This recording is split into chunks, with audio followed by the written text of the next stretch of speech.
Kerwit hat-trick ujo Filik, bat poi Ronaldo siaka shis pak kola ka Saudi Pro League. Kata nagi shis pak san senmi madan, shis pak kol kat prateli ki asis. Kendai spak hanyi puwei kol ka karir ke jong u, kebau dang duda mentas tang arpu kendai kol ban poi syakatong ka syah jar kol. Bat hadin bak Al Nassr kelaban penim noek Al Shabab neka mide sawla arkol. Kum taru haka meji kenpon haka Saudi Pro League kelah poih du prapu arkol.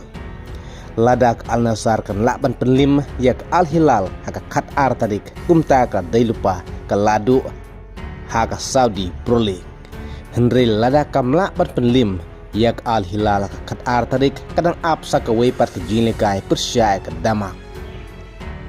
Kumta ke jingkermen dek Al Nassr menta ke dang im haka Saudi Pro League namar warlakan madek jing syarem hakmat Al Hilal ndre kedang don jingkermen ban penlimpat ia ke damak haka wepat ke jilikai ke bandangwan hakane ke jilikai nega mit ke Al Nassr persyai ke Al Shabab jo Filik loyo metep kol tang haka menit ke balai haka menit ke basipau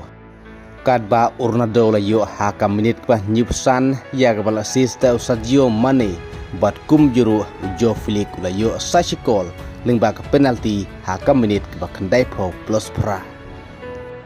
kum taru Ronaldo lingba ke nek sikol ke bawla yo nekamit ula poi ka kandai spa andi puwe kol ka jong u sis pa kol ka Saudi Pro League nek sis pa san senmi madan bat kat prateli ki asis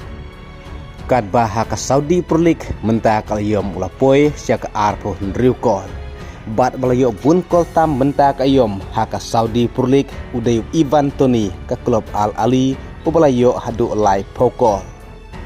kumta karai ke bakut je ke Al Nassr kan deru ka kat ar tarik ladakan laban penlimno ya ke Al Hilal ka kat ar tarik kladai lupano ka ladu haka Saudi Pro League ndre ladak ke melaban penlim ka kat ar tarik ya ke Al Hilal ka don kampat ban penlim ya ke damak haka ar puwe tarik menta ubnaime